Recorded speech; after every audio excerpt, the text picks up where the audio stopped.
ក្រៀយថ្ងៃសុខពីស្រុកអង្គជុំ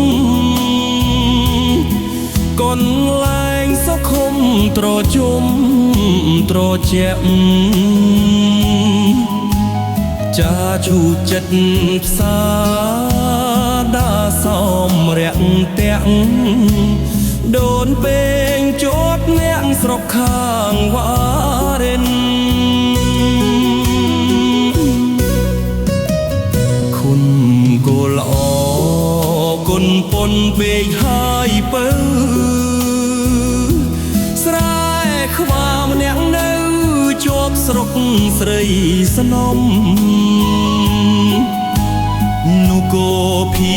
អើយអ្នកហើយសាទសំ